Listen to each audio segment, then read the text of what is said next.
Holy sheep dip, Batman. We got the problem here. Hi, Sagittarius. I'm Bonnie Morris, and that's Don Rivera, and we are Together Cards and Constellations. We're the only ones that have taken astrology and tarot and married them together so that we can get a better idea of the energy, and then you can use that to your advantage. Now, this is for the week of July 7th through the 13th.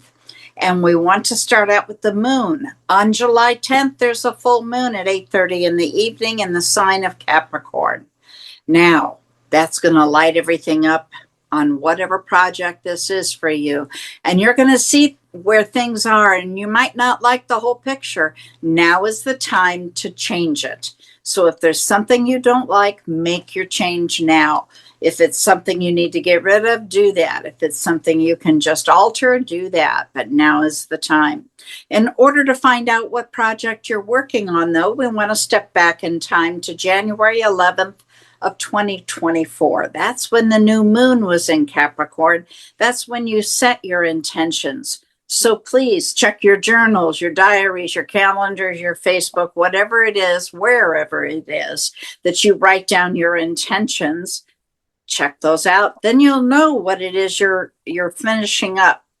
The first quarter moon was October 10th of 2024, and that's when you did all this work.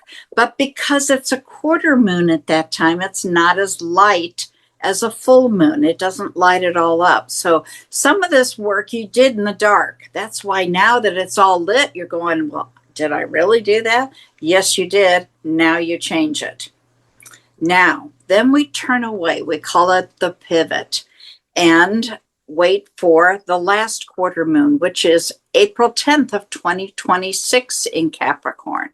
And that's when you celebrate the success. The project is complete. You send it off on your way and you turn away and wait for the next new moon. Now, Sagittarius, you are brave and passionate. Nature may make it sometimes difficult between the need to expand things or play it safe. Be careful it doesn't go to the other side of being impatient and defensive. You are emotionally mature and you're dependable in relationships. You value commitment, stability, and trust. Your confidence and assertiveness, and you have good energy this week, and you can be an inspiring leader, guided by clarity, doing action with purpose.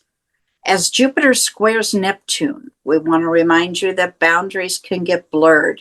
Idealism versus reality. You'll struggle with the clarity.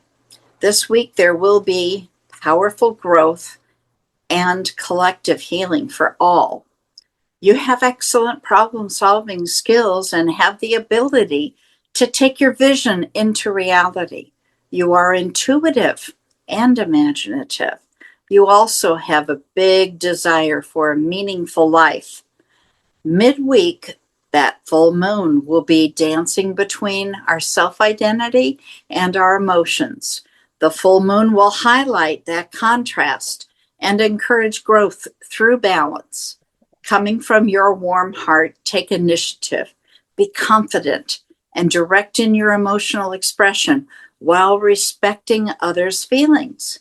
Balance the assertiveness with kindness. At the end of the week, your vibrant emotional nature must be tempered a bit so it doesn't go too high or too low.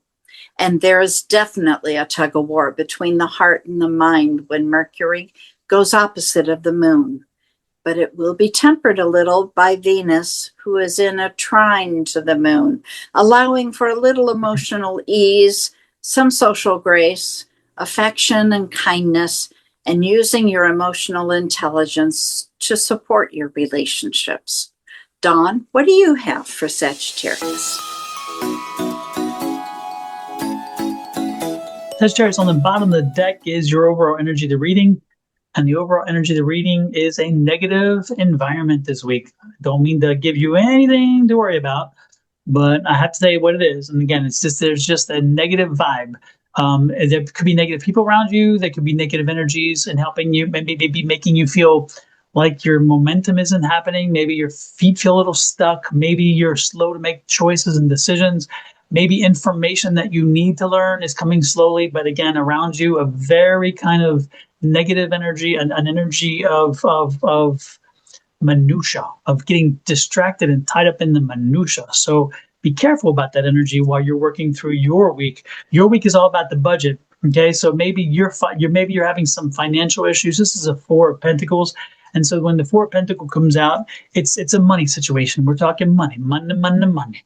So maybe you should be looking at your budgeting. Maybe you should say, okay, where am I? Let's first of all say if maybe you're somebody who was thinking of a major purchase this week. Okay, so this may be the reason why you stopped and took a look at your budget and say, can we afford this?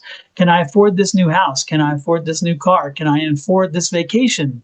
Can I afford this new motorcycle? Can I afford this diamond ring or whatever it is, whatever expenditure that triggered for you an opportunity to say, wait a minute, let me see where my money is and what's happening.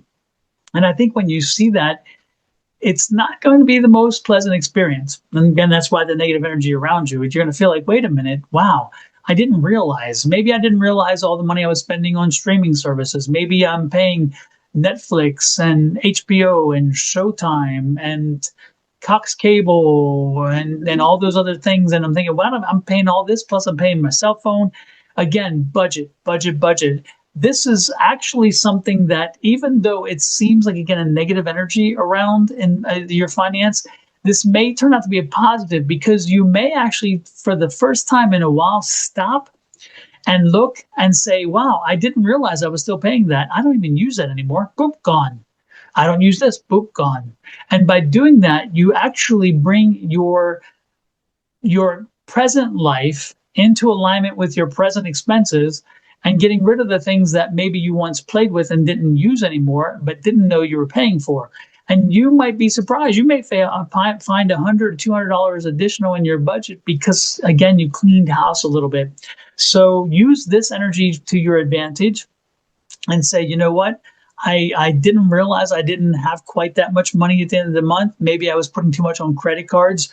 Or even maybe the point is you stopped and you looked at how much your balance on your credit card is. And you're like, holy sheep, Batman, we got the problem here. So again, it's an economic situation. It's an understanding of your budget, and then bring it in line, seeing, okay, what can I get rid of, what stays, and how do we move forward? Once you do that, you'll be very happy because, again, this works. Whatever adjustments that you make in your budget, look at that. They're going to work well for you. And it's a new functional way of seeing your budget and a new functional way of seeing your expenditures. So know that this Ace of Wands is, again, a new process, a new beginning. And you're going to say, yeah, I'm going to pay a little more attention now. I'm not going to be a little, not worrying about this and this. I'm going to pay a little more attention because the little things are what's burning you. The little things are what's busting your budget. And look at this. Then there's the Nine of Cups. So there's the happiness that you did this. So it's funny. You're going to start the week off at a point where you're worried about maybe, should I buy something? Should I make the investment? Should I do this? And then you're going to look at your budget and say, holy moly, no, no, no, no, no. Make the adjustments. By the time you make the adjustments, you probably still have the money in your budget to do what you wanted to do. But now you actually have additional. And more importantly, moving forward, you have a better handle on your economic situation. And so I do see this as a very positive week, a slow starting week and a little bit frustrating, but I see the ending in a very good way. And this may actually be something that happened during your vacation. Maybe you spent quite a bit on your vacation and now you're home and you looked and said, okay, on July 4th, did I go a little too much? Oh, I did. So don't be surprised if this also ties back to your vacation for July 4th or your weekend for July 4th. And maybe you kind of expend some money that you thought, now, should I have? Again, don't worry about that. Just look at your budget and see moving forward how you can make that expense work. Okay, that's the key. So and if you had a good time, enjoy it. You did. Move on. Don't worry about having spent it. Once you spent it, you already spent it, move on. But look at how you can project forward without carrying some things you don't need. That's what I got for you, Sagittarius. Well, isn't that exactly what I said? The full moon lights it all up so you can see everything. And Yep. now you make your changes to make things what you want. Fits with the stars. It's written in the stars, Miss Bonnie. And while we're writing things in the stars, Miss Bonnie, how do people write their little connection to us? Well, right down in the lower right-hand corner, hit that subscribe button, and that will bring you to Cards and Constellations. Make sure you set that little notification bell, and it's going to then give you a little message anytime we put a video out or anytime we go live. Then jump over to one of our channels. If you're on your Love Goddess, hit the subscribe button. Please set that little notification bell. Then you go over to Mr. Don's channel, Sonoran Mystic Tarot, and do the same thing. Hit that subscribe button and set that bell. Then what you do to show us the real love is you share the video out, because you never know when somebody that you have no knowledge of needs to hear this. Somebody else might be having those budgeting issues, and this will really bring it home for them. And they won't feel isolated. They won't feel alone because they're like, you know what? I'm not the only one. Because sometimes we do feel like we're the only one. We're not. Other people are dealing with it too. So there's no shame in the game. But again, as Miss Bonnie said, don't forget, no matter what channel you are watching this on, there's a button at the lower right-hand corner, so you can hit that subscribe easy and then pop over to the other two channels, which you may not be on at this point, but you will become fans of very quickly. Until next week, love, light, and blessings for Miss Bonnie and her family, me and my family, to you and your family. Have an amazing one. And again, get the money in order and you will be happy, happy, happy. Bye.